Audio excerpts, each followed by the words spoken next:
blast bass outpost and talk bass.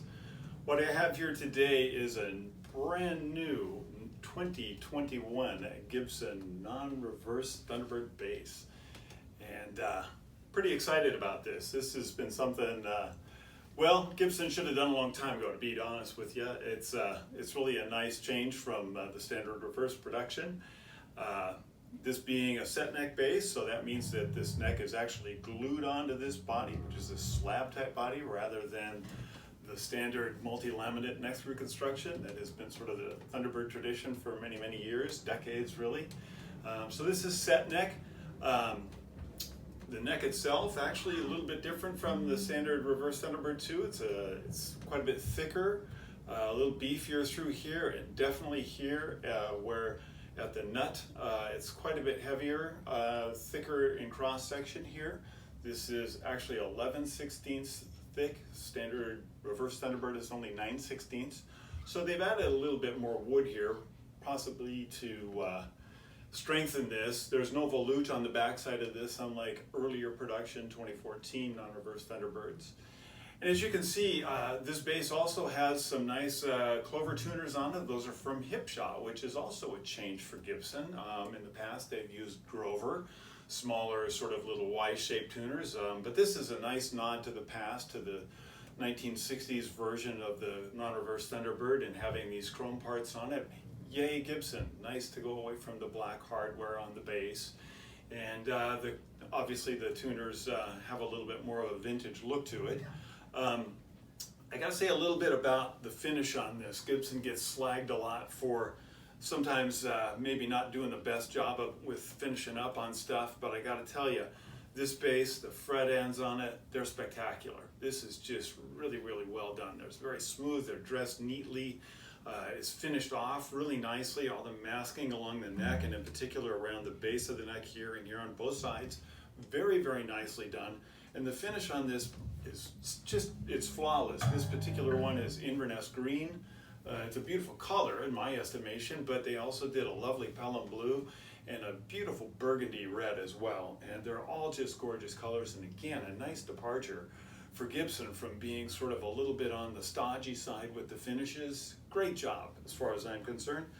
Moving on, I haven't taken this bass apart, so I don't know what they've done with the pickups, but these are not the ceramic types, to my ear anyway. These are not the ceramic types that have preceded this on reissue Thunderbird basses from 1988 through now. They've had a lot of iterations being a ceramic magnet type.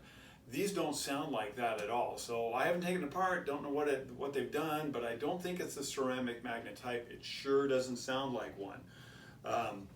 We have, of course, the much maligned 3-point bridge here. Personally, I love this thing.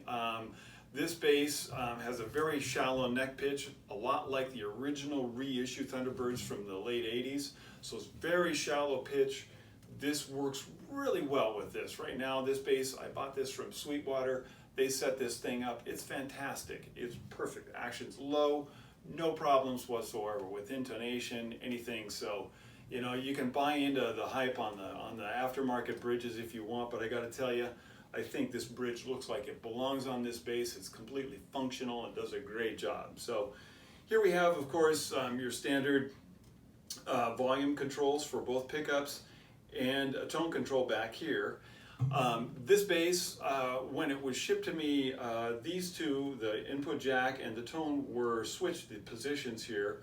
I've seen pictures of some production models where they're all in a line like this, and I did change this on my bass because I prefer this. This looks like the original non-reverse Thunderbirds from the 60s that had all the knobs in a line like this.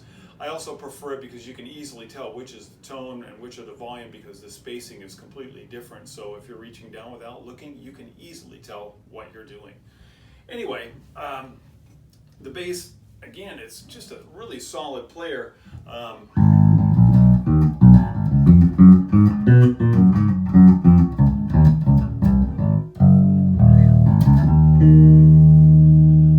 Tuned to E flat right now, so that's with both pickups on and the tone all the way up. I guess what everybody always wants to hear is, well, hey, what does it really sound like with the bridge pickup or bridge pickup soloed and the neck and the with the neck pickup soloed and the bridge pickup off. And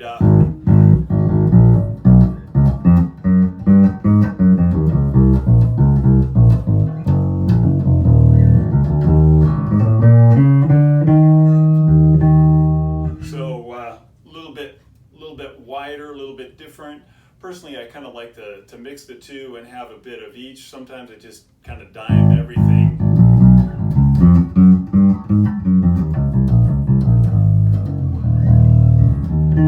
Anyway, I wanted to keep it short and sweet. Just got to tell you, if you have a chance to pick one of these up, do it. It's a fantastic Thunderbird. You won't be disappointed. Talk to you again soon. Take care. Bye now.